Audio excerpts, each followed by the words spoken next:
بسم اللہ الرحمن الرحیم۔ کھول کے دیکھ چشم دل لاتا ہے لطف کیا نماز میں، ہر طرف آتا ہے نظر نور خدا نماز میں۔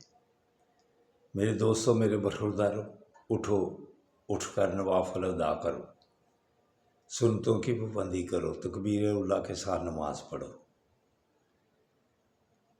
نماز پڑھ لینا ہی عافیت ہے۔ نماز پڑھنے کے بعد اللہ کے ناموں کا ورد کیا کرو، پھر اللہ بخشے گا۔ گناہ، چھوٹے گناہ ساتھ ساتھ ہی معاف ہوتے جاتے ہیں۔ آپ صلی اللہ علیہ وسلم نے ارشاد فرمایا،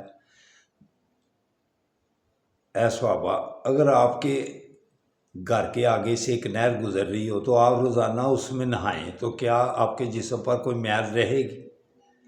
تو صحابہ کہتے ہیں یا رسول اللہ، میل بالکل ختم ہو جائے گی، گندگی ختم ہو جائے گی۔ تو آپ نے فرمایا 5 وقت کی جو نماز ادا کرتا ہے وہ ایسا ہی سمجھے کہ اس نے اپنے آپ کو گناہوں سے صاف کر دیا ہے۔ جتنے بھی گناہ ہوتے ہیں فجر سے ظہر تک وہ معاف ہو جاتے ہیں، ظہر سے عصر تک وہ معاف ہو جاتے ہیں، عصر سے مغرب تک وہ معاف ہو جاتے ہیں، مغرب سے عشاء تک وہ معاف ہو جاتے ہیں۔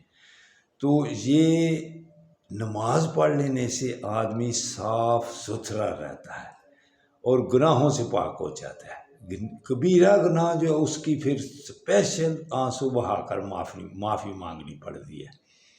تو چھوٹے گناہ، صغیرہ گناہ وہ ساتھ ساتھ ہی معاف ہوتا چاہتے ہیں۔ میرے دوستوں، میرے برخورداروں، اٹھو، اٹھ کر نماز ادا۔ اللہ حافظ، اللہ حافظ، اللہ حافظ۔